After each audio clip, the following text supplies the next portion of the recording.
Good afternoon, ladies and gentlemen. Welcome to the EPP 2017 results presentation. Today, from Warsaw, we have Jacek Baginski, who's come as our CFO. Michał Szczytynski, who's the head of asset management. And someone you haven't seen before, but Wojtek Nava, who's our head of property management. Great. And for those of you who don't know me, I'm Hadley Dean. I'm the CEO of EPP. About 6 weeks ago, I was at an event and I listened to someone speak very insightfully about what was happening in Poland on the economic and the political landscape. So I'd like to introduce Lawrence, who is the CEO and editor of Political Insight, who are a political, let's say they are independent political analysts who specialize on Poland. And he's going to give us a 10-minute presentation on what's happening in Poland. So thank you. Thank you very much. Thank you for the kind words. I'm thrilled to be in South Africa. It's a first for me. It's great to see you all here. And my mission is quite simple, to give you an overview of the environment in which EPP is actually operating in the country in Poland. I will try to wrap it up in 10 minutes. Very briefly on who we are. We are an political intelligence and economic analysis company. We are not a media company. We are delivering daily insight to CEOs and investors who are operating in Poland on the environment, both political and economic, in which they are operating. So you can imagine we had quite a lot of work over the past 2 years because of the intensive economic development in Poland on the one hand, the economy is booming, and the radical agenda of the current government, which is causing some investors to have concerns about where their assets and their projects are going. We are also providing tailored research to our clients and doing high-profile events. The Polish Prime Minister, Mr. Mateusz Morawiecki, has opened our annual conference for the third time, February this year. I'll briefly go over the key issues, first starting with the economy. Poland's economy is growing way above potential. The potential, according to our chief economist of Poland, is 3% annual growth. That would be good. We are growing currently at the end of the fourth quarter 2017 at 5.1. Consumption is growing at 4.8. Unemployment is at record low, 6.6. According to data from the Polish National Statistical Office, this number is slightly lower if you look at the Eurostat data, which you will find in the presentation from EPP, because of a difference in methodology. But broadly speaking, unemployment for a post-transformation country, which Poland is really record low. Inflation kept in check by the National Central Bank, and a very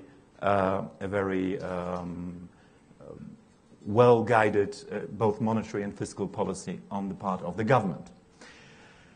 Society, I tend to say, Poles are divided but optimistic. We are optimistic because according to all indexes of economic sentiment, as you see, we are very high. We are getting out of the post-2008-2009 years when sentiment was low, even though the Polish economy was steadily growing throughout the crisis years when the Eurozone was in red.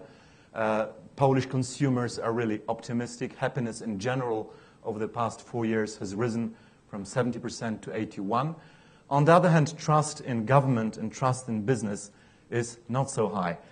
We have taken out data for South Africa to give you some perspective how Poland relates to South Africa. The society is divided. There is a lot of strong debate these days due to populist politics about many issues. Politics is a specific subject in Poland. We have a situation where the person occupying the most important position in the political system is actually sitting outside of government, outside of official posts. This is Mr. Jarosław Kaczyński, who is the leader of the ruling party. And there are two more important figures who need to be kept in mind. The new Prime Minister, Mr. Mateusz Morawiecki, who came into office just in December, who is a former CEO of the Polish division of Santander Bank and a well-trained economist, and is driving Poland's economic policy. And on the other hand, Mr. Andrzej Duda, who is the president of Poland, handpicked by Mr. Kaczyński, as well as Mr. Morawiecki. The thing or the topic on which you heard a lot these weeks and months is Poland's international perception and Poland's international reputation, which is under pressure. There's an ongoing row between Poland and Israel over the so-called Holocaust speech law, which was passed in Poland, which has caused a crisis in bilateral relations. This crisis is being now managed by the Polish government. It has soured Polish-US relations, which are strategic for the country. And also, this is really an argument why the government is now stepping in and trying to moderate and bring down the temperature of that diplomatic crisis. As you know, Poland is subject to the EU sanction procedure, which has been started in December due to rule of law issues. According to our baseline, Poland will not be sanctioned at the end of that procedure because there are procedural hurdles for that to happen. There is a debate ongoing about attempts to make new EU funds to Poland post-2020 conditional on the respect of rule of law. Both the US and the European Union are trying to bring the Polish government to a situation where it would withdraw from some of the reforms that have been passed over the last 2 years. What is important to bear in mind are two things. First, that there has been very limited impact on the economy from the radical politics that we have seen over the past 2 years. The economy has been booming throughout that period, and Poles are very strong and steady supporters of EU membership. We are actually the one country which has the highest number of outright support for EU membership, which stands currently at 80%. So though Polish politics domestically and rhetorically, when you read about it in the Financial Times, is pretty radical, oftentimes ununderstandably radical, it has a limited impact on the economic conditions in the country. This is attested by growth, which you are seeing on this slide. Here we have growth from 2013 down to our forecast for 2018. The line is GDP, and you have contributions from particular parts of the economy to that GDP. As you see, we are reaching now the pinnacle of growth in the current economic cycle. This is driven by consumption, which has been rising steadily as a factor impacting or driving growth because of the child allowance scheme that the current government has introduced, which has fueled consumption and translated into growth. And now the second engine of Poland growth has been put online. These are EU funds, which are really pouring now into the economy and starting to drive investment. First, public investment, because all EU monies have to be accompanied by some contributions from the state budget. But private investors are also starting to move and to invest in the economy. So we expect a growth of 4.2% for the whole of year 2018. This negative factor of net exports is due to the fact that when you start spending EU funds in Poland, you start also importing goods from Western Europe. What is our baseline scenario? We are operating on a logic, on a methodology of baseline scenarios at Politica Insight. My baseline scenario is that the economy will continue to grow, fueled by EU funds and public spending, and that private investors will follow. Government will have to moderate its line in the face of international pressure, both on the Holocaust speech law and on the European Union issue. Investors will continue to flock to Poland because of its relative advantages as compared to other emerging economies, which oftentimes have much more political risk and economic risk than Poland has. And the ruling party will seek center ground and a more moderate political line because elections in Poland are approaching. We actually have 3 of them this year and next year in total.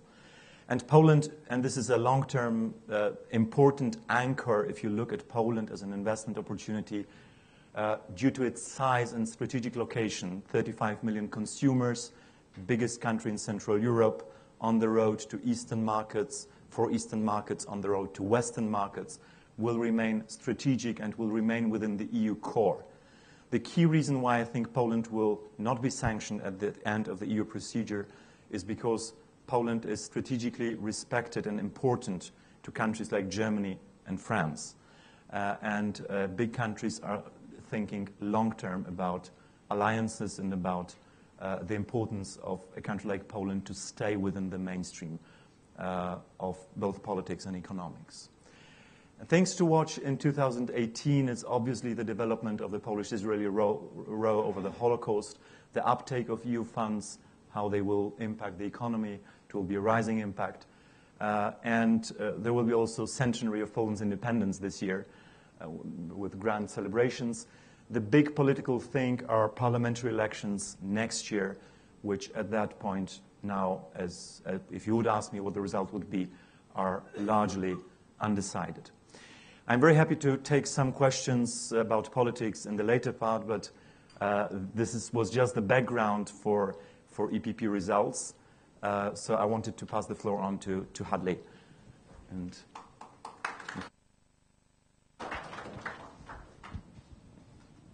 thank you, Lawrence. So Lawrence will be available, of course, for questions afterwards, and also for when you're having a cup of tea or a coffee later on. So let's get into the meat of the presentation. So during 2017, our financial highlights. What you can see is we acquired 334 million euros worth of acquisitions, and that excludes our Marcini asset. With the like-for-like retail value growth, net of capex, was 7.7%. The uplift in value of our investment properties and JVs was 91 million. If you exclude the JVs, it's still 75 million. This has driven our LTV down to 47.4%. It's a reduction of 5% and 10% since IPO.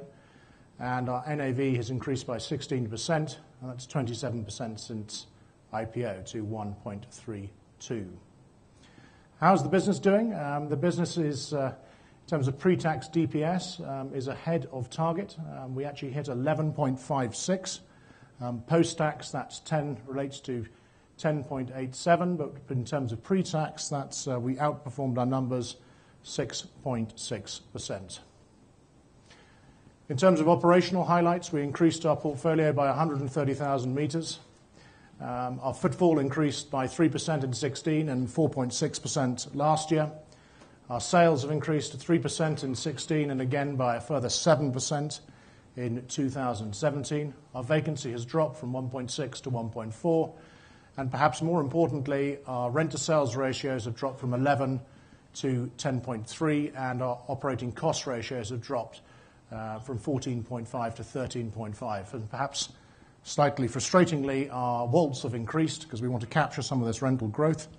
But also importantly, our number of shops within our portfolio has increased from virtually 1,000 shops to 1,400.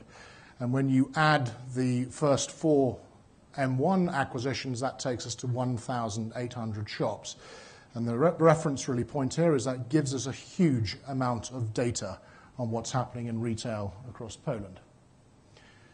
Our investment case, I think you're all pretty clear on that, but we only own shopping centres that are dominant and defensible and therefore sustainable. So by dominant, they have to be dominant in their catchment area. By defensible, they have to either have an asset management angle or an extension angle and therefore sustainable. We only own shopping centres across Poland that are dominant in their catchment area. We're fortunate to have highly efficient and reliable operations, which are supported by a proprietary property management system. And for those of you who have an opportunity to speak to Wojtek Narva later, he may be able to demonstrate it to you. We've fully internalized our asset management and our property management functions during 2017. And we have a successful track record of acquisitions and disposals. Last year, we transacted something close to €1 billion worth of assets. However, we're focused on a strategy to support our future growth, which we'll talk to later, and are fortunate to have a supportive capital structure and strong corporate governance. I'll flick through the achievements for 2017. It's been a busy year, but it started off, obviously, with the acquisition of our 70% stake in Marcini. This project now is 75% leased and 6 weeks ahead of schedule. We did an equity raise in the early part of April, followed up with the acquisition of Zakopane and the third building of our property, office property in Katowice. We then bought 3 properties from Blackstone in June, followed up quickly by Garrett Solna in Wrocław. And in September, we completed the extension on our outlet park in Szczecin, and we also completed internalizing all of the asset management teams in-house. In November, again, we completed the extension of 15,000 square metre in our Galaxy Mall, which is now the dominant mall in northwest Poland. And in December, it was a flurry at the end of the year. We finalised the purchase of the M1 transaction. We also sold 3 office buildings, and we acquired one of our ROFO office buildings in Krakow. In terms of the key management, I think you know us all. Raphael actually is this week and next week is down in the south of France. He's selling at MIPIM. He's selling our next 3 office buildings, which we have strong interest for. In terms of what we are right now, we have 18 retail assets across Poland. We have 2 development plots in Warsaw. Please remember the Macini development completes now in 11 months. And we have 6 offices. Hopefully that will be 3 offices by the end of the year.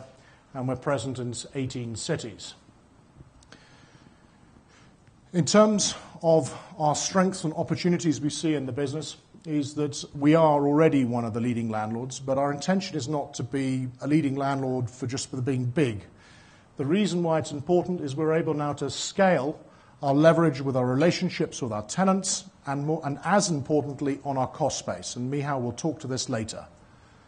It also gives us a lot of data. We have a live property management system where we can cherry and individually pick assets or shops that are not performing and assess whether this is an isolated incident or it's an incident across a whole chain of shops. So we're very, very quick on this, particularly with our EPP university. And this data now makes us defensible.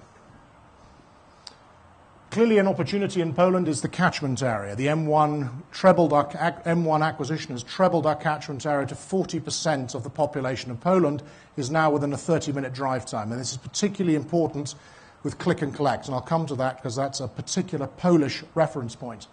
But with the Polish consumer, you have strong wage growth, you have low unemployment, you have footfall growth, and increased rental sales. So this has proved our thesis at the back end of 2016 when we presented to the board. We thought strategically it was a good idea to utilize the sales of our offices to fuel our retail growth. E-commerce. Retailers now, I think it's generally accepted, are quickly adapting to the e-commerce world. Everyone, I think, understands the benefits of omni-channel, using the best of online and the best of bricks and mortar. And again, this is a particular reference to Poland in terms of click and collect. Michał's role in terms of asset management initiatives is we need to create our shopping centres as destinations. We're moving our food courts urbanising them into food halls. The extensions on our existing portfolio and on our new portfolio with M1, we plan by the third quarter of this year to demonstrate a clear path of growth and how these extensions will come in line over the next 3 to 5 years. And also a big part of what Michał and his team is doing is unlocking the click and collect benefits. In terms of Jacek, we'll speak to the REIT legislation, so I won't dwell on that. Also, one other piece of good news is the Russell FTSE upgraded Poland to a developed market in September 2018. In terms of challenges, look, I don't have to share that with you. We've had a very volatile capital market period. The political environment in Poland remains a challenge. Business does well, but it does remain a challenge. Interest rates are clearly going up slowly but surely. We're fortunate to have over 90% of our long-term debt hedged. Sunday trading, Michał will talk to that, but that is already built into our numbers in 2018. And of course, the tax changes are built into our numbers in 2018. E-commerce remains on our list of threats. However, we believe we see a natural conclusion now with retailers utilizing online better through omni-channel. In terms of governance update, As you are all aware, Mr. Crick was detained on the 17th of December, and the charges pressed against him were of a nature of public corruption, and the court applied for a 3-month detention. At this point, Mr. Crick resigned from the EPP board and all related party boards. Charges pressed against Mr. Crick relate to a property formerly owned by Echo Investment called Hotel Cracovia. EPP and its executives are not party to any of the aforementioned charges on criminal proceedings. That said, of course, the audit committee and the executive team kicked in, and we undertook special audits. So we did audits on all of our on selected assets, including our JD developments of Echo. That includes Macini and Towarowa 22. These were performed by Dentons and SKS, a leading Polish law company, and Deloitte. No irregularities were found.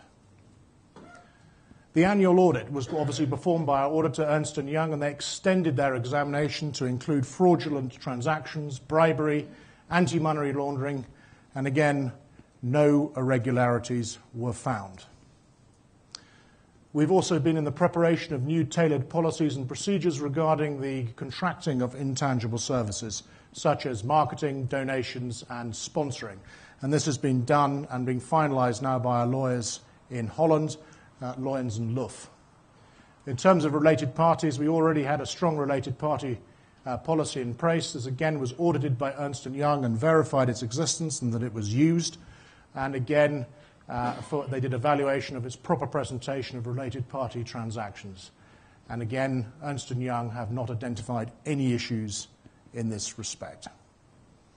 And finally, we're also now, together with the board, strengthening our compliance team within the company. That's it. Thank you.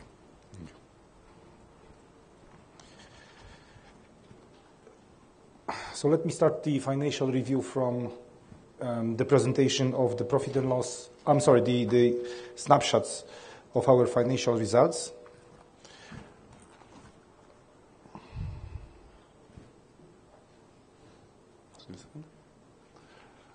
So as Harley was already mentioning, we delivered 10.87 cents per share of the dividend to shareholders. And this was exactly what was communicated to the shareholders at the time when the company did the IPO. As you remember, the company was doing the IPO in September 2016. It published its offering memorandum together with the forecast for 2017, and the forecast of DPS was indicating 10.84. But again, what really happened, guys, in course of 2017 is that the company was a subject of taxation, although when the company was publishing its offering memorandum, it believed that it will be tax exempt, mainly because it operated in so-called closed-ended funds, investment funds, where all other companies, real estate companies, were operated. Unfortunately, these closed-ended funds the tax exemption was removed in regard to these closed-ended funds. So the company started paying corporate income tax for 2017. Although, again, it didn't forecast that at the stage of the IPO. But the company managed actually to deliver, again, the post-tax DPS at the level of the forecast included in the prospectus. Although, as I said, we were kind of surprised with the taxation that was imposed on us. In regards to NAV, I just went to the major numbers, and then I will go into details about the reasons of the growth. As you see, the NAV per share went up from 1.14 to 1.32. This is 16% growth on the year-on-year basis. The debt, the cost of debt went up slightly from 185 to 214, and this is mainly the reason for it is that the company started using the bridge to equity loan facility. So we organized a facility that is subordinated, therefore more expensive than the senior loans, and we were using this facility to finance impartially the acquisitions made by the company in course of 2017. LTV went down from almost 53% to below 50%, and this is mainly driven by the revaluation of our asset base.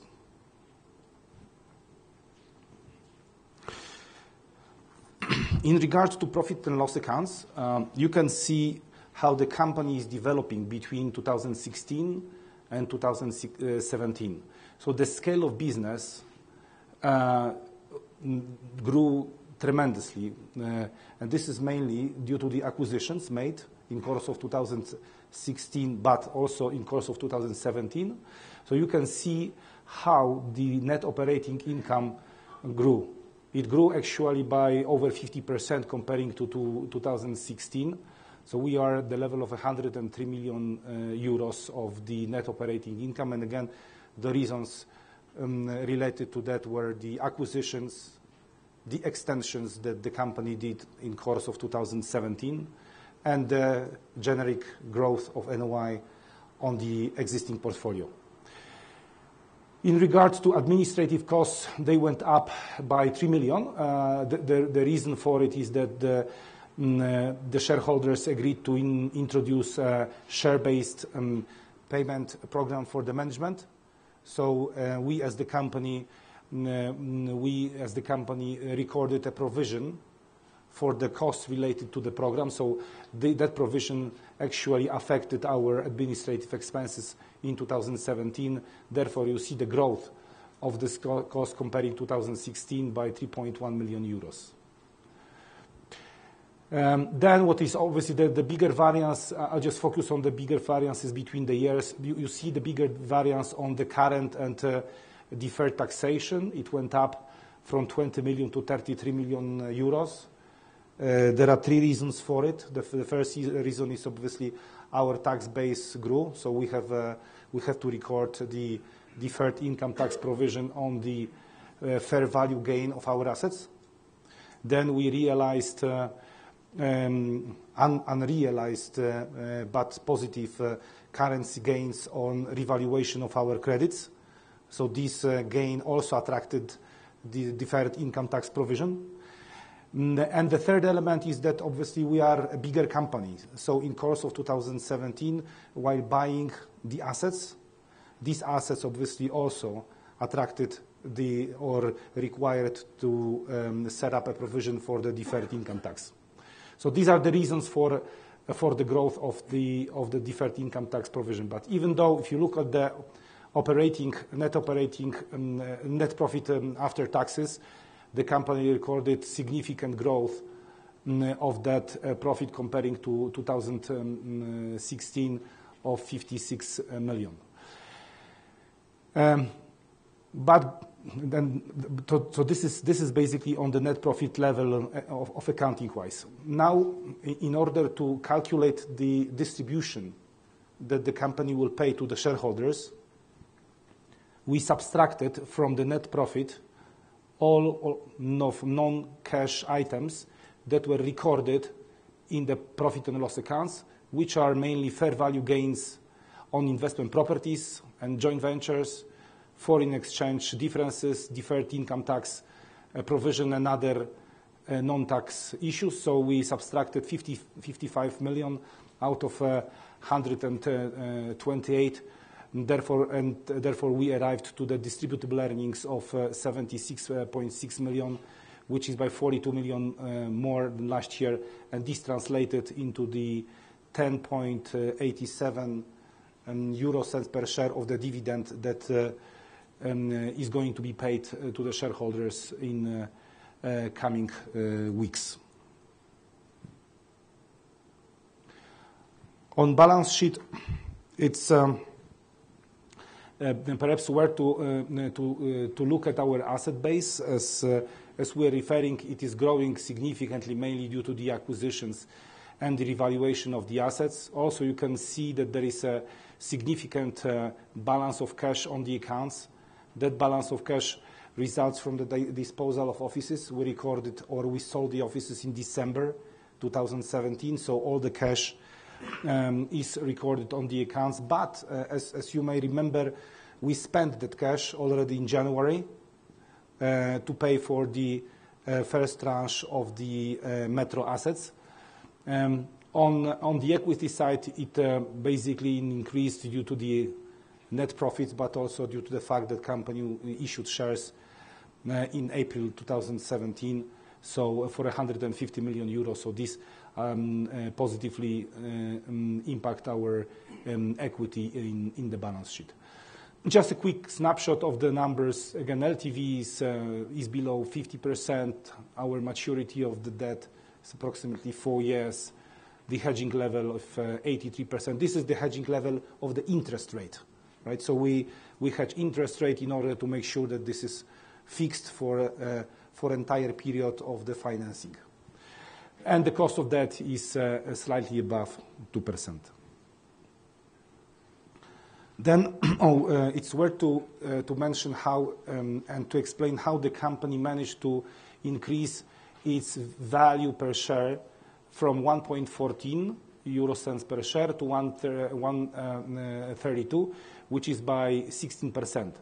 So if you can see on the bridge, the most important element impacting the increase of the NAV per share are fair value gains or properties. First, we divided this into 3 elements. So we are showing here, we want to show you that we recorded 5% uplift on the valuation of the original portfolio, the one that was purchased together with the company in 2016.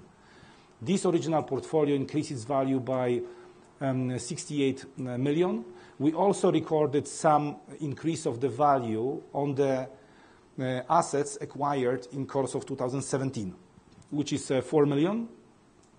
And we recorded a profit on sale of the offices that we executed in December, another 4 million. So these are the major elements. The drivers of the growth of this fair value, obviously Michał will talk about them in more details, but basically what we are saying is that the main drivers are first the extensions that the company completed on Galaxy project in Szczecin and 2 outlet projects also in Szczecin. The other reason is obviously the drop in the vacancies of our properties. That drop was recorded from 1.63% to 1.41%. So this is the drop by 16%, 16% drop of the vacancies. This again help us to show and to record the increased NOI from this existing platform of the assets.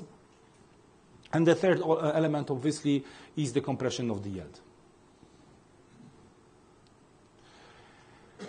Just a few words on the financial statement itself and on the technical side of this financial statement. I just want to tell you what happened in course of the audit, so you are not surprised by reading the financial statement of the company for 2017. In course of the audit of the accounts for 2017, the auditors of Ernst & Young actually noticed that already in 2016 there should be a provision recorded for the so-called preferred dividend.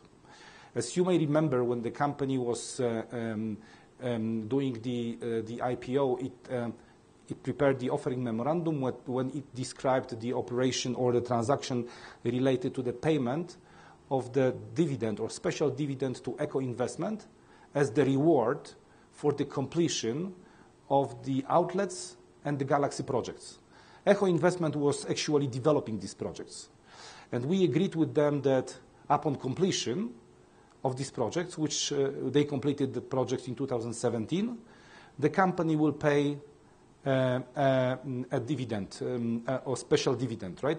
It was pretty beneficial for the company because actually, this was a deferred payment first of all, and then we actually, the extension was valued at 8.5% in the contract, where the real value of these extensions are below 7%. But what really happened is that although the company disclosed the transaction in the accounts of 2016.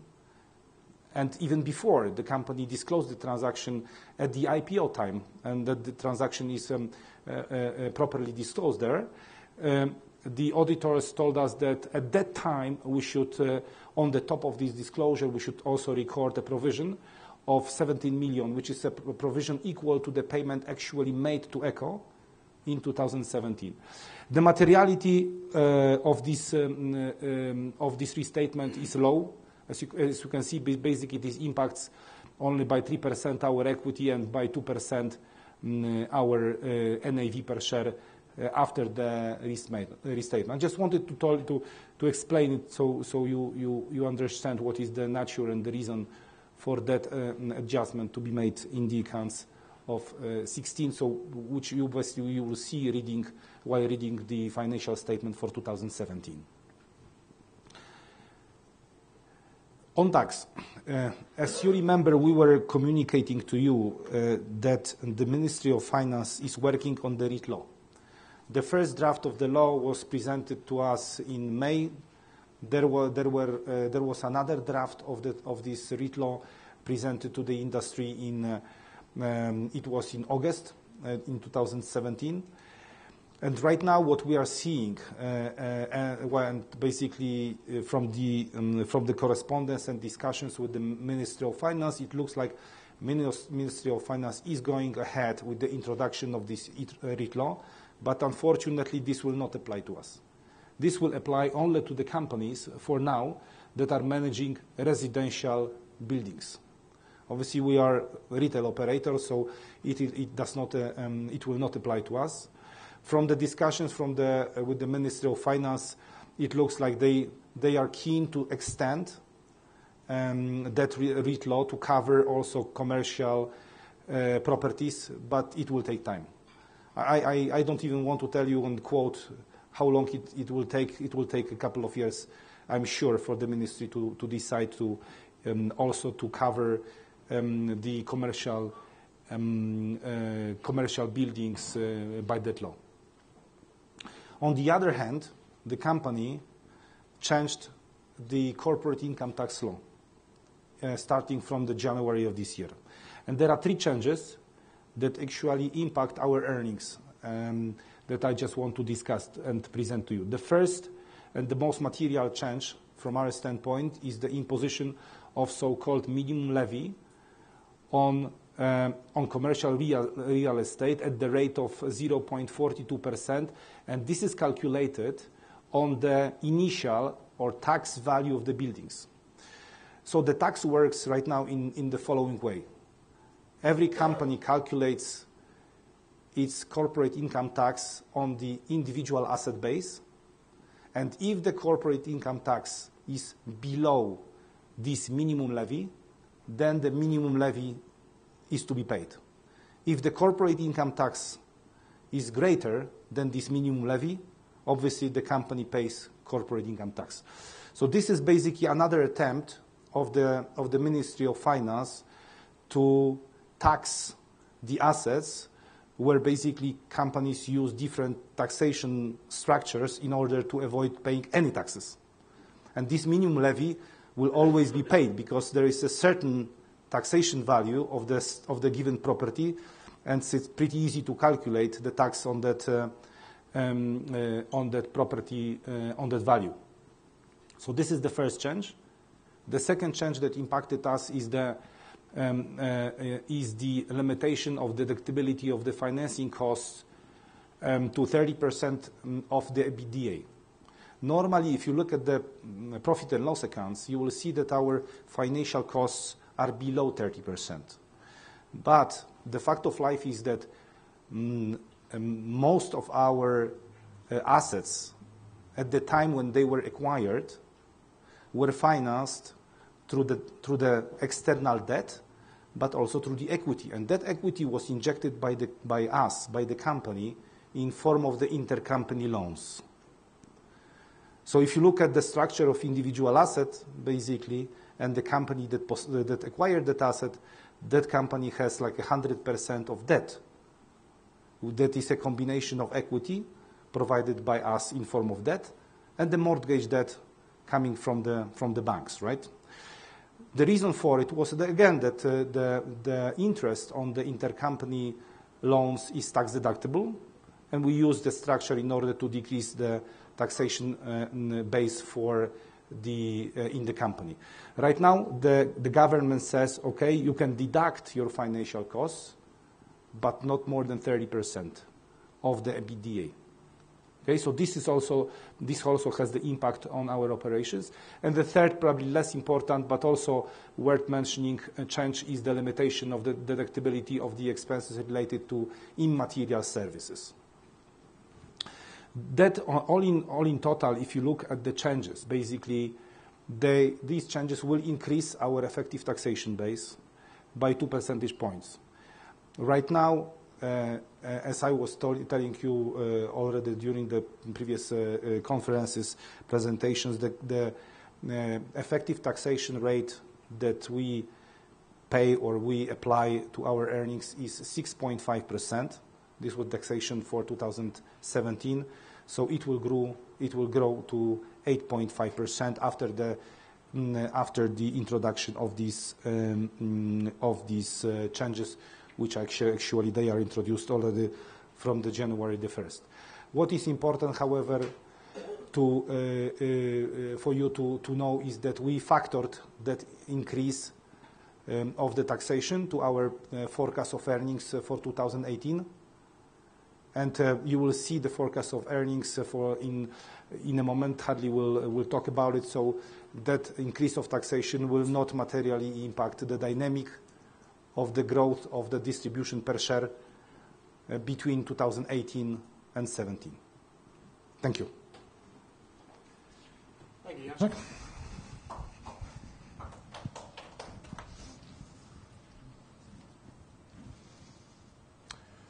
So let's go into, let's talk a little bit about the Polish consumer. But before I go on here, I just want to show you, these are the offices that we're planning, which are being built on the shopping centre we're delivering in the next 11 months in Młociny. And the reason I wanted to show that to you is actually last week we signed a 6,000 metre heads of terms for all of the office space.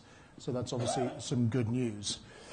In terms of the Polish consumer, I think Lawrence has taken you through this very well. The Polish economy clearly is performing well. But the fact is, well, really the question is how's this going to translate into consumption for us? So when you look at, there are 3 graphs here. So you may find it easier to look on your sheets. It's page 22. When you're looking at the monthly salary, the average monthly salary of someone in Poland, it is under 1,000 euros. And you compare that to the average monthly salary of someone in Germany, which is under 3,000 euros. So you can see the Polish economy has, in terms of monthly salary, has got a long way to go to catch up with Germany. And when you combine that with Poland right now has one of the quickest dropping unemployment rates. And it's forecast that by 2019 we'll actually have lower unemployment rate than Germany.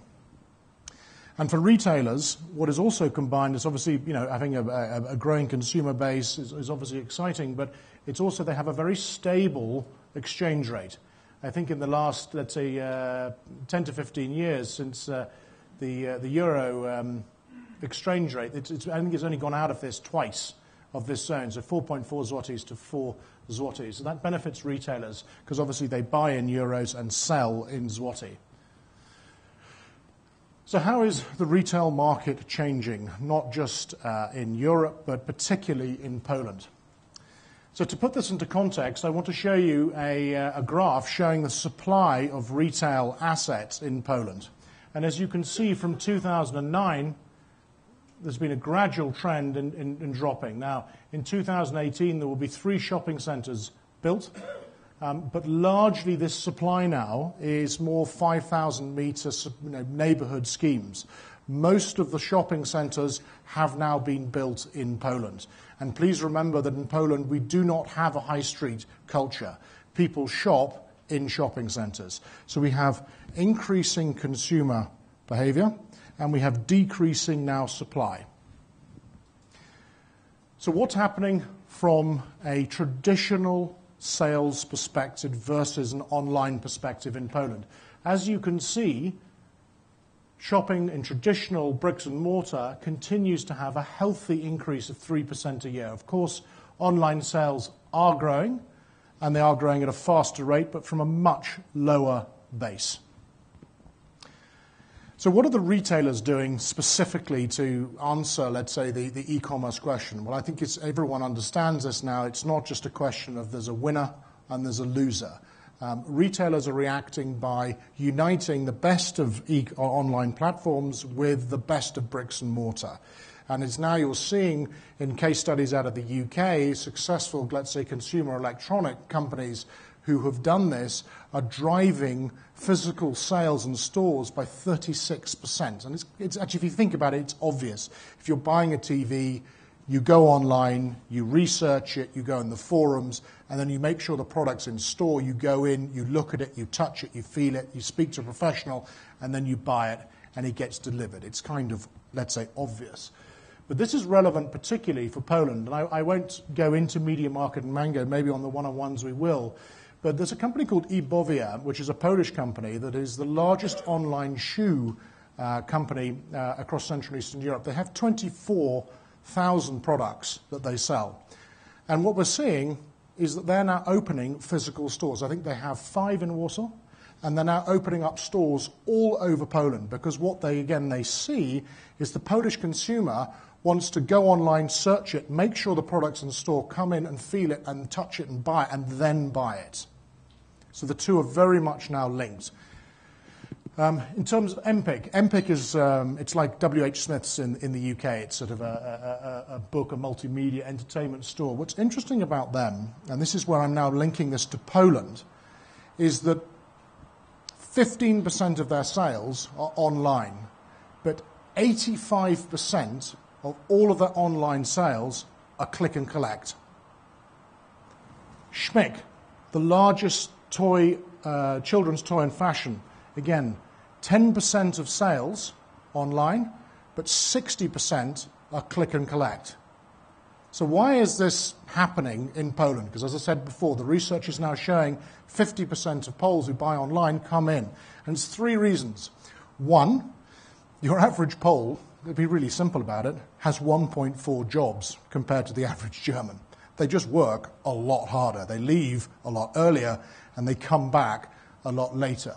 The second reason is the average cost or the average purchase price is 50% of what it is in Germany. So it's 50 zlotys. And the cost of delivery in Poland, though, is 80% of what it is in Germany. So it's 2 to 3 euros. And if you think about it, if you want to buy something online and you're spending 10 euros, you really don't want to spend 3 euros to have it delivered to your store. And the third reason is that the Polish consumer is traditional. It doesn't like giving financial data online. They'd much rather order it online and go in and pick it up in store. So this brings on to how we answering, let's say, e-commerce and how we helping retailers adapt and what we're doing. And click and collect is a hugely it's a significantly growing segment in the online sales business. So we have, and if you think about shopping centres, because we don't have high streets, if you are the dominant shopping centre in a catchment area, you're on the way home, you're on the major transportation hubs, you have the large car parking, and it's easy to get in and out. And as you remember, 60% of all people that click and collect buy something else. So one of the things that Michał is doing is creating destinations, making sure that they stay for a coffee, a burger, or a meal, and then go home. So this is an exciting part. In terms of promotions, I think there's probably one highlight I'd like to show you, or just give you an overview here, is that the key for a landlord is you've got to engage with your customer with the retailer. So we have developed an app, and it's, I'm sure many of you have got children, but you've all heard of Pokemon. But it's the equivalent of a Pokemon for a shopping mall. You walk through with your mobile phone and you collect coins, you collect vouchers. So if H&M's got 50% off white T-shirts, you collect it as you walk through, and they're able to target their customer base in your shopping centre database. So it's a very exciting tool. Next time we come, I think we'll be able to show it to you live. We're piloting it in 2 of our shopping centres, but the feedback we're getting from retailers and consumers has been already encouraging. Product engagement. As a landlord, people often forget the local retailers who pay the highest rent. We have, as many of you know, have developed EPP University, which is focused on helping the local retailers get through and understand online and omni-channel, improve their lighting in the stores, improve their sales. And what's interesting is when we organise now an EPP University, Inditex managers are forced to send all of their staff down to the training. So it's not just the little retailers, but it's also another initiative we're running. F&B, I think everyone understands the importance of F&B, but again, just to highlight one other pilot we're running in Wrocław with a delivery portal is when you're looking at online sales, again, one of the quickest growing areas is food delivery. It's growing by 25% each year. And the reason being is that the cost of going to a shop versus and making your own food versus having food delivered at home is pretty much the same price. The challenge is you're hungry when you order it. It takes an hour to get there, and it's usually cold. And this is the reason in London now you're having these dark kitchens. So if you put this in the context of a shopping centre, your food courts and shopping centres start dropping in terms of turnover at 6, exactly when food deliveries at home start. And what you have is 15 to 20 kitchens that are underutilised at that time. So what we're doing in terms, we've had this pilot now has run for actually just coming up to 3 months, but the data has been interesting in the sense that 46% of all of our customers are repeat orders. And if you're in the food industry, 20% is a very, very high order rate. So it's an exciting number. Plus, 85% of all deliveries we've done have been delivered within half an hour. And the thesis that we're running on is that this should increase the turnover in our food courts by 10%, and we now believe that this is perhaps a little conservative, and we're rolling this out across all of our shopping centres. And of course, you need to connect with your catchment is crucial for click and collect. And license plate recognition technology really gives you a tool to really demonstrate where your customers are from. Michał, in terms of operation overview. Thank you. Good afternoon, everybody. We'll start the operation review with retail. So as Hadley was mentioning, our portfolio has grown by 45%, and Hadley was also mentioning about the great dynamics over last 2 years in footfall and sales. But let me just give you some highlight about the footfall. We have served 70 million people last year. This is the amount of people who have entered our shopping center.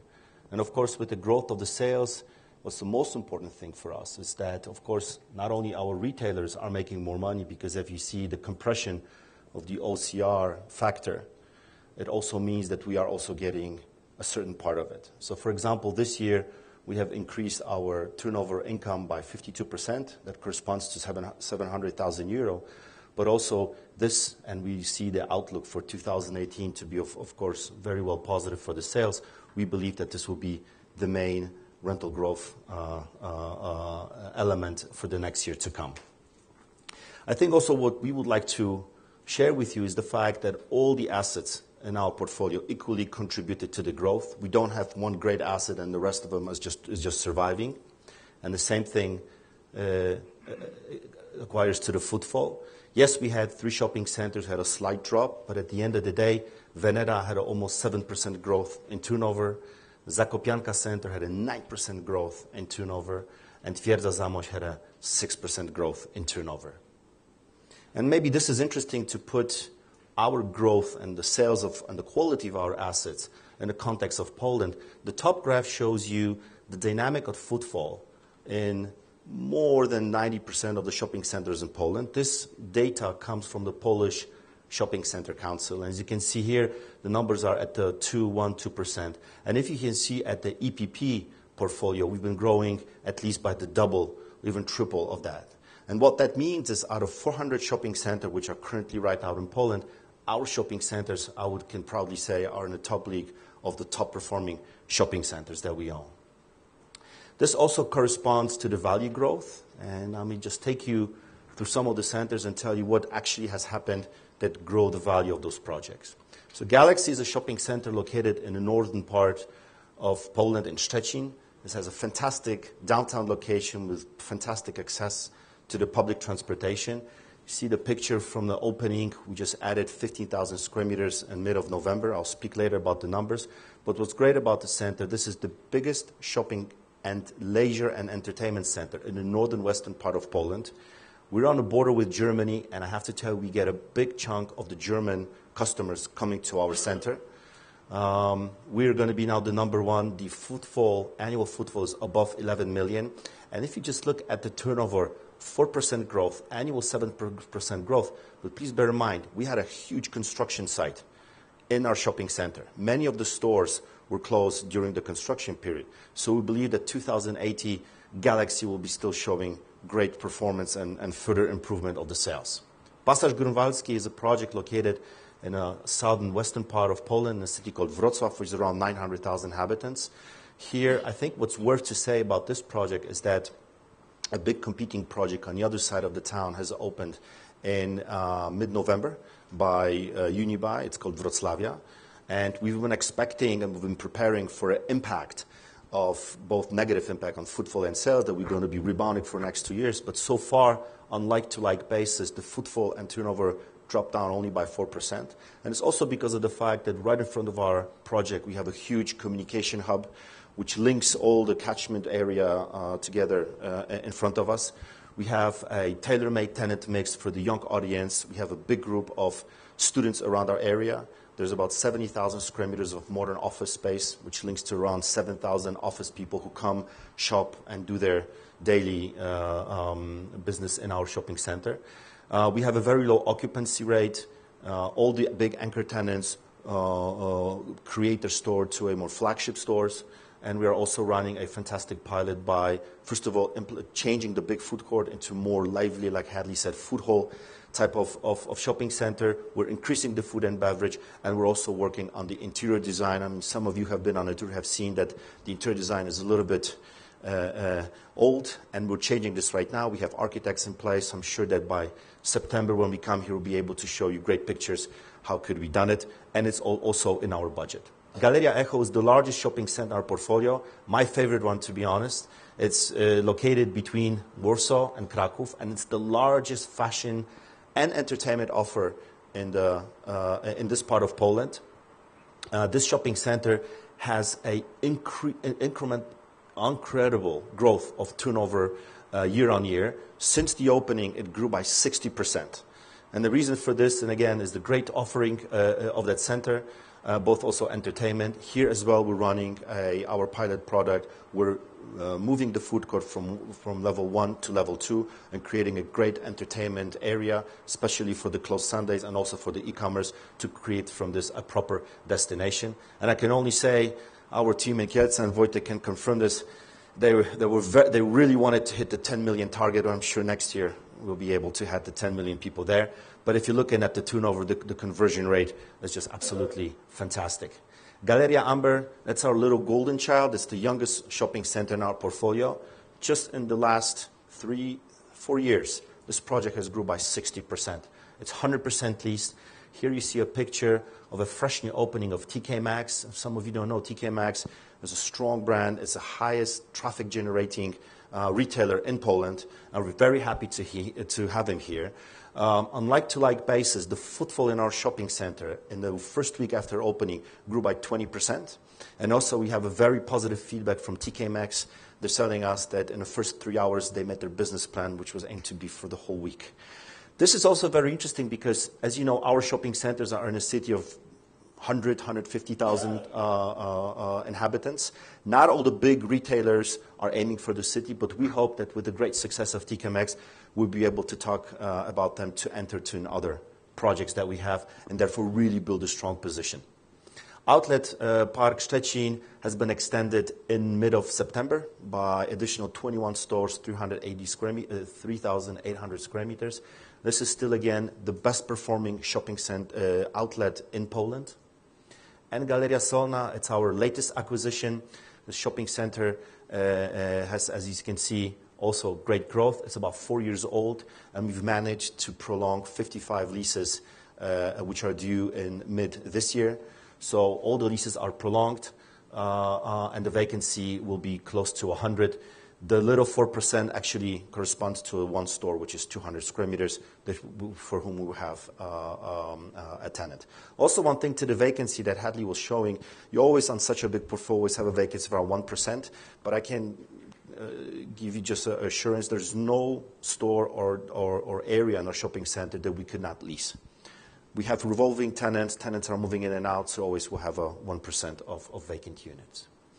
Sunday trading. This is a new law that was implemented and presented by the Polish Parliament. It will be fully in effect in 2020. What it basically means is that certain and majority of the retail branches cannot operate on Sundays. In 2018, 2 Sundays will be only open per month. In 2019, only 1 Sunday will be open. And in 2020, all the Sundays will be banned from retail operation. There are a few exemptions like food and beverage, restaurants, food courts, cafes, entertainment, which is, of course, cinema, bowling, fitness, bakeries, and others like gas stations. This law is quite well known in other big European countries. But I think what's very interesting, we were thinking about what would be the impact. And, of course, everybody was panicking. So we look at an example of Hungary, who had this law for about a year. And also we look at an example of one of our assets that we bought, M1, which is in Radom, where the local government also imposed such a law where all the Sundays were closed. What is very interesting and for us is that neither the footfall or the turnover were heavily impacted. Basically, was not even impacted. Basically, what has happened is that when people want to go out and buy certain consumer products, just simply not going to do it on Sunday. They're going to do it on Saturdays, Friday afternoons, Thursday afternoons. And the Hungary example showed us, and we're talking to our friends from EC and both Rokkaso, and they said, yes, we have noted a very high growth of footfall on Thursday, Friday, and many Saturday. We will maintain our shopping centers open on Sunday for all those retailers who can operate, and mainly for the food courts and for the cinemas, because as Hadley said, we want our shopping centers not only to be warehouses with products on shelves. This has to be meeting points. It has to be a destination because of the e-commerce and because of the click and collect. And also we are looking to extend the opening hours on Friday and Saturday. Yeah? And please bear in mind that most of our WALT is 5 years, so we'll not see any negative impact on the rents. And our discussions with the tenants currently today are not about rent reduction because Sunday is off. They're more discussing whether they want to have a longer opening hours on Friday, Saturday. Does it make sense? Yeah? So we'll be looking at this trend, and I'm sure by mid-year we'll report what will be the final impact of that law. So I'll jump into developments. This is a great photo showing our development in Młociny. This is a Warsaw development site. As you can see, it looks impressive. This is the largest retail construction site today in Poland with 14 cranes. And for some of you who has been on the tour or not, let me just give you also a little bit information about the location. This project is located at the end of the metro line, next to a transportation hub called Park and Ride, serving 40,000 passengers per day. There's a big, large parking area. There's about 18 tram lines, I think 6 bus lines. So this definitely will help to boost the customers to the center and bring them for a wider catchment area.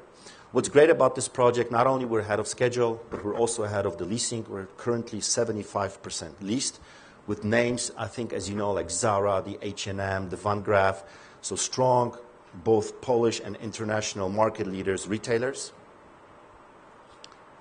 Also, very interesting thing, we have devoted the whole second floor to a new food and beverage and entertainment destination. We have worked on this project together with experts from London, from Jones Lang LaSalle, and with international designers from Broadway Merlin. As you can see here, we're creating a destination with 50 restaurants, various kids play, jumping areas, bricks playgrounds, huge summer and winter garden, and of course the large multi-screen cinema, the fitness, the bowling. So 20% of the whole GLA will be devoted to food and beverage. Our peers in Europe, like Unibail-Rodamco, is talking about 16 to 20%. So definitely this project will be not only the market one, I truly believe in Poland, but an example of a proper top European shopping center. Towarowa 22 is our other development site in the middle of the city, also with a fantastic location in the heart of the city with a growing number of office developments around us. This project is currently undergoing a zoning process, which is scheduled for zoning to come in place 2018, maybe 2019. The dominant part of that project will be retail with 110,000 square meters. But currently with the city, we're also working on a more urban character of this project. We have invited a very interesting and successful urban designer from Europe to, together with him, develop a more urban scheme. Therefore, we would add to this project another usage, like residential, office, and hotel. And this is also backed up by great experience of Echo Investments as our partner in this project. They are currently building and leasing a project called Warsaw Brewery, with residential for rent, resi, and offices, and it's been a great success, so we boldly decided to add this. Just look at the estimated value of the additional space would be around 150 million. I'm sure we'll be able by mid-next year to tell you about more details when this project, how's this project standing. This is some great picture of opening of Galaxy, and just for some numbers, on like-to-like basis, the footfall has increased by 800,000 just only in the first 4 months. We have added 45 new stores. And again, this is a fantastic retail destination in Szczecin.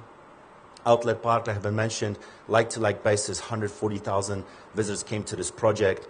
21 new stores came in. So Outlet Park in Szczecin, again, is going to be building the #1 position among all the outlets in Poland. So getting into the offices, as Hadley was mentioning, we disposed some of the office, so our GLA has dropped. We still maintain the vacancy at the same level. Out of the 3 top properties by value, Malta Office Park, we've been reporting this to you last year. We prolonged the contract with McKinsey, but we consolidated them to 12,000 square meters in this project. We're currently 100% leased, and we have talks with the existing tenants to prolong the space. Actually, here in this project, the problem is we don't have enough area and room to accommodate all the current tenants. It's a great project, very well located. O3 Business Campus Park. This project is under rental guarantee from Echo because it's a part of the ROFO deal. First stage is almost 100% leased. There's 1 unit that is going to be signed in April. The remaining 30% in the phase 2 is currently under discussion with 3 tenants. And Park Rozwoju, this is a project which is actually the most challenging project in our portfolio. It's located in Warsaw. We have around 4,000 square meters of vacant unit. It's a very competitive market, but we strongly believe that with the ending of 2 big developments in the neighboring area, which didn't help with the viewings because of the dust, because of the noise. So the big residential scheme is already delivered. It's opened. It's lively. It's got little shops and cafes around, and a hotel nearby. Changes completely the environment today. So our internal team is devoted to lease up the 4,000 square meters and lease up all the vacancy. We're also talking with one tenant that we have here to extend their lease and also to take additional space. They're currently talking about additional space for 100 to 150 people, which is around 1,500 additional square meters. So Hadi, maybe a few words about the... So as you're aware, we announced in the, essentially this time last year, that we were going to sell our offices buildings. The first 3 office buildings got sold at the back end of last year. We used the equity of 64 million to fuel our tranche 1 of the Metro deal. And we're currently selling our second 3 office buildings. They're in the market at the moment. We have 18 NDAs signed, and we have very strong interest in that. And we will use the equity recovered, which is expected to be about 85 million, and we'll use that to fund tranche 2 of the M1 deal. Said about M1, we would like to highlight you the recent acquisition. As you know, we have acquired 12 properties, which we'll be buying in tranches. We have acquired in January first 4 biggest M1 properties, which is the Kraków project, Zabrze, Czeladź, and Łódź. The great thing about this portfolio is that, first of all, it meets all the EPP investment criteria. And why is that? This is a unique situation in the market where a shopping center portfolio has been developed not by a developer who's looking at quick, easy access, but by a retailer. A retailer called Metro AG, who entered into Poland about 25 years ago with few of his retail schemes. One of them is a large hypermarket called Real. Second, MediaMarkt, Consumer Electronic, and Praktiker, do-it-yourself. And there were 2 other brands which then left Poland. So what has happened is that by that time, when Metro was looking for properties, they were looking for properties through a retailer's eyes. For them, the most important element was location, location, location, accessibility, visibility, simple layout, and large scale land plots for large parking and also for potential extensions. And at the end of the day, what we want in our portfolio is, like Hadley said, the sustainable, defensible, and dominant shopping center, and that all comes from the best location. So, like I said, it's a well-established portfolio with over 20 years of a great trading history. We've been giving you some numbers last time, how those shopping centers, even with their age of 15 to 12 years, are growing. They are anchored by 3 very strong anchor tenants. Real is no more there. Auchan has bought out Real. So Auchan is the largest French hypermarket, together with Obi, which has now signed leases in most of the M1 portfolio after Praktiker has left the market, and MediaMarkt, which is the largest consumer electronic. So those 3 big tenants are anchoring our project, and they are responsible for generating the traffic. But as well, you're going to see in most of the shopping centers, these are also strong fashion-oriented centers with also food component, hardware, and a bit of entertainment. So as you can see, each of the project has a simple, straight layout, and this is what the retailers like, and this is what the customers like. Parking in the front, equal entrances, equal distribution of people around the center. So when the family comes in, you know, the mother comes to do the food shopping, the kids go to MediaMarkt, the father goes to Obi, and they all meet to have a burger or something to eat and look for the fashion which is located around. And also, we have a great potential for extending those centers. We have already identified that roughly we can extend the GLA by 10%, which could correspond to a growth of NOI by 10 to 15%. And as Hadley was mentioned, because of the location, it definitely helps within click and collect, because those shopping centers are on the way to home, to work, or where people are traveling. So I'd be very happy to stop by here, do their shops, and pick up their goods. And what does this portfolio mean in terms of our current portfolio?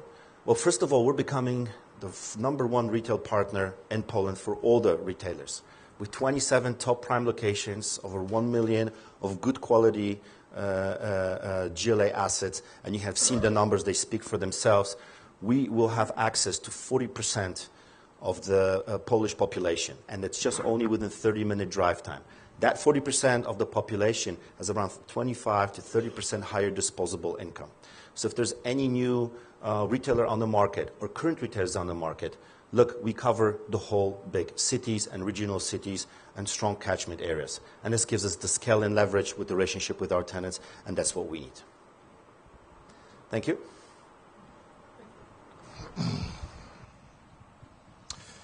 Right, to conclude. So in terms of integration, I think it's pretty obvious that we have transformed the company in the last 12 months, and it's changed dramatically. But integration of these existing, let's say, assets or the new assets into our portfolio remains an absolute priority for 2018. In terms of asset management, adding value is at the very core of our business, and asset management delivers that value. In Q3, I would like us to be able to demonstrate to you exactly how we're going to be unlocking the extensions on our existing portfolio and the new M1 portfolio. In terms of LTV, the growth and value of of our retail assets last year was outstanding. Having said that, in terms of long term, when you're looking at the dynamics, you've got falling supply, increasing consumer optimism and spending power. So we also believe in the long-term dynamics of the retail market. And I hope we have demonstrated that in the next 12 to 18 months, we have no need to do an equity raise. In terms of recycling our assets, I think we've demonstrated we have done that with our office portfolio, but please bear in mind it's not just the office assets. If one of our retail assets is not dominant and doesn't have an asset management or an extension plan, it's therefore not sustainable. And so we will also look at our existing retail portfolio hard. I think in terms of governance, governance is important not only to investors, it's important to us. We believe our policies and procedures are now robust. And finally, we will be looking to explore a corporate bond. I think it's prudent to start diversifying our debt funding providers and benefit from that diversification. In terms of DPS guidance for 2018, our guidance is 11.6 to 11.8 euro cents a share, and this will come from indexation, the rental growth for our asset management initiatives, plus the full year accretion of the acquisitions and the inclusion of Tranche 1.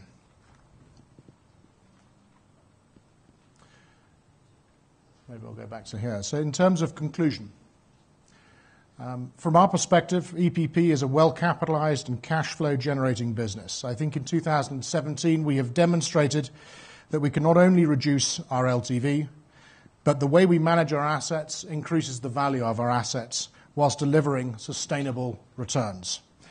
And we have also delivered on our recycling strategy.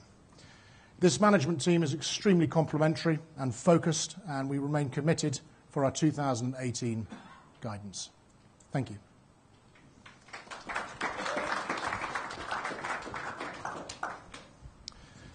So I think now we have questions of our colleagues at the back. Do we should take questions from the floor or from the floor? So any questions from the floor? Yeah, you need to come and stand.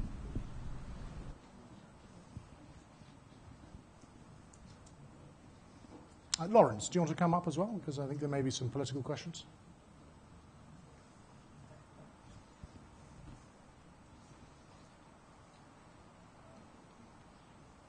Any questions from the... Oh, there's one question from Alistair.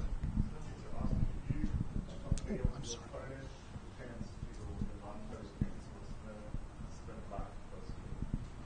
Sorry, could you just... Your Polish tenants compared with your non-Polish tenants, what's the split? Is it possible to split them? Yes. I would say 40% of our retailers are, we call the international retailers, who are not Polish-based. The remaining 40% are the large Polish chains who operate on a bigger scale in Poland, but also internationally.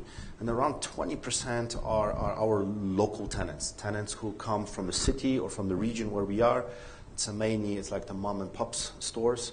And when we create our leasing plans, we together with Wojtek, we also would like our asset managers leasing to go out there in the market, source the people who do the local burgers, the services, the cafes, because it brings the flavor, brings the quality, and moreover, you get the best service in those kind of stores. So I would say it's 40% international, 40% Polish big chains, and 20% local retailers, also franchisees. I think we have a question there. Okay, just a question on Poland in general. There has been some talk about Poland being classified a developed economy by the end of this year. Is there any truth to that? Developed economy, yeah. It's an ongoing debate because there are several kinds of classifications by different international institutions as to the maturity of the economy. So it really depends on by which, whether you go with the World Bank or with the OECD. I think it's best to go on the ground and discover for yourself how you perceive the economy. It's a very relative issue. What we definitely see is that the middle class is expanding significantly in Poland, much faster than in the previous years these days. And according to those standards, Poland is on the cusp of becoming a more mature economy, more akin to the French, German, Spanish, or Italian one. However, reaching the same income standards will take a long time. Probably shorter than we imagined, say, 10, 15 years ago, but still long from today's perspective. You can definitely say that at least the retail market, the business, and some of you have been in Poland and you have seen the quality of our assets and the competing assets. I would say we are, from a retail point of view, I would say, a very mature market. Our quality shopping center is nothing bad, worse than in the Western. The quality and the tenant mix and the food courts, it's a proper European standard. What came just up to my mind when you spoke was the quote, I think, about 5 years ago from the Indian Prime Minister, who was asked by one of American journalists about emerging economies. And he has had enough of it, and he said, should we start talking about the US as a submerging economy? And I'm using that quote because, and that's why I said it's interesting to discover Poland for yourself, because in many aspects, for example, in terms of uptake of new technologies, Poland is not catching up with the West, but is actually leapfrogging some countries where habits of consumers built over decades, or certain constraints, institutional constraints, or the way certain sectors are organized, actually make it more difficult to introduce some technologies in France, Germany, than, say, in Poland. So therefore, in some sectors, I would actually say we are ahead of time if you compare us to mature economies. It doesn't go across the board, obviously. What is your exposure to the Steinhoff Group, the South African retailing operation, which has these trans-European operations? That's the first question. And the second question is, what is the debt schedule for repayment of your debt over coming years? The only tenant we have from Steinhoff is Pepco, or Pepcore, I think you call it, which is trading extremely well in Poland. And that is our only Steinhoff tenant. And then in terms of 10 stores. They have with us 10 stores. Yeah, 10 stores. Yeah. But right after the Steinhoff thing, when we were aware of this, we immediately called Pepco because we know them, because we speak to them, we work with them, we expand. And they were a little bit surprised to hear it. So far, I can only say Pepco is on the verge of growth. This is a great tenant to have. The shops are full with merchandise, so we don't see any direct effect of the situation in Poland. They have around 600 stores in Poland and also across the European region. So I think that their business has a solid grounds. Yeah. It's certainly one of the most popular stores Yes. in the centres we have. We actively try and get them in. We've just secured them in Yelena Góra, in our shopping centre there. Yeah.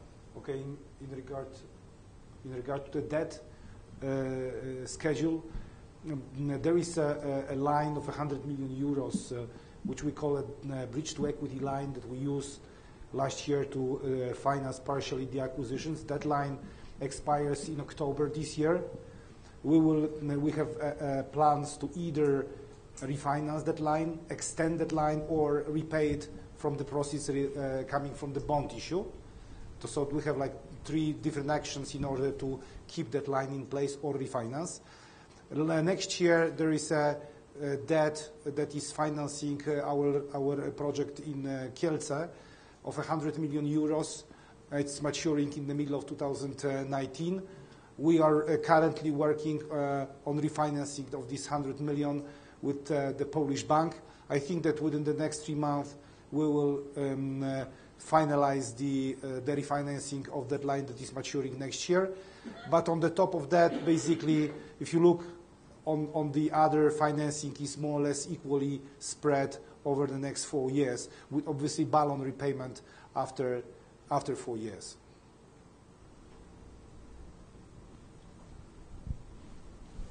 Other than maybe the tax and the trading on Sundays, how have things turned out relative to expectations since your IPO in September 2016?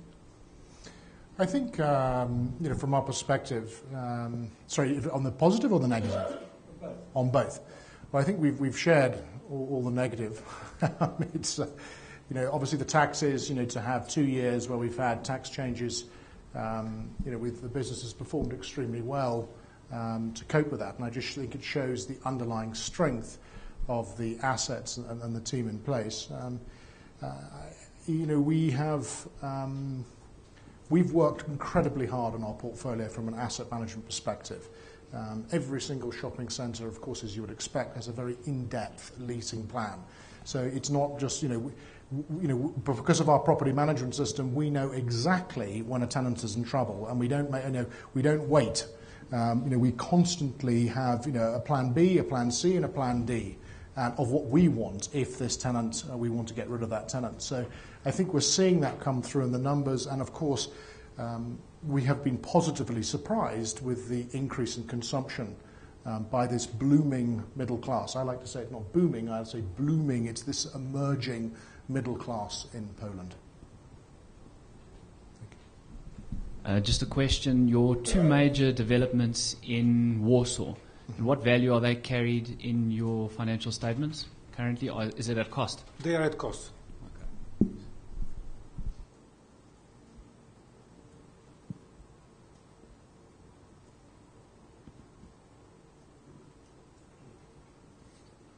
Okay.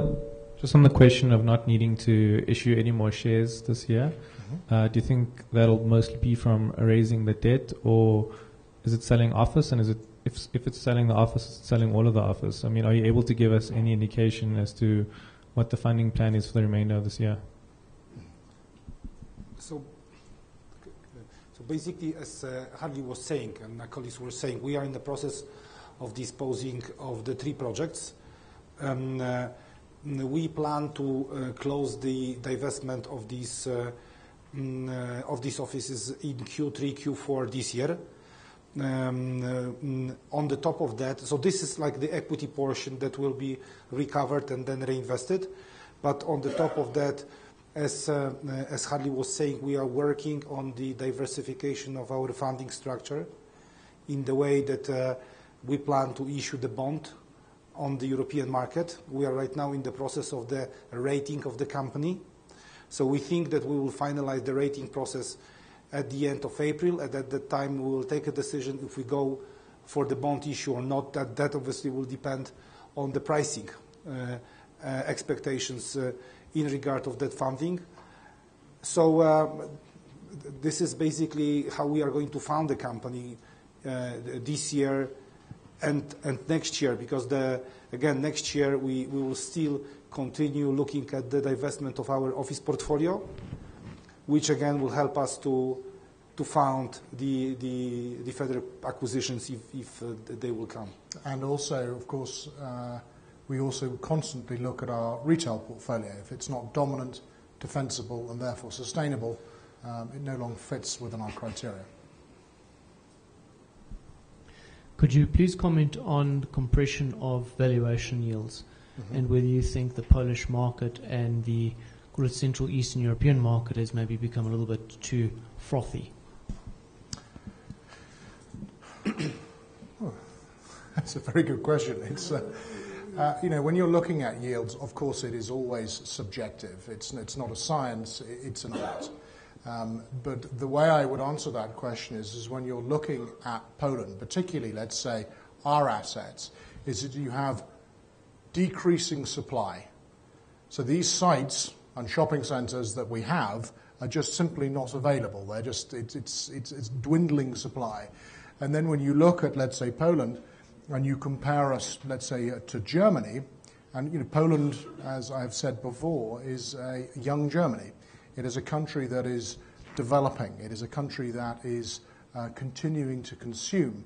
And as you can see, the consumption rate or the monthly salary rate is a third of what it is in Germany. So we are bullish. We have a big country with a big economy, with a big population, and consumer spending is rising, and the Polish population is consuming like a Western European economy now. It's difficult to say that we will have yields, but like Germany within the next, let's say, 3 to 4 years. But I would certainly suggest that you don't bundle Poland in with other Central European countries. They're two very, very different economies and scale.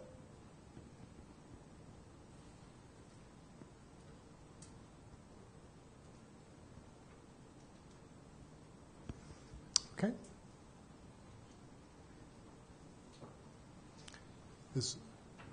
Michelle, is there something? There's a question from the conference call? Okay.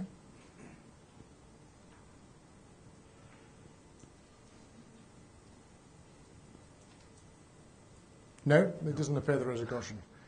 Well, thank you very much. I have to say, we've come all the way from Poland, and it feels like I've come home to North Wales with all this rain. So do enjoy yourself with some tea and refreshments, and thank you very much for coming.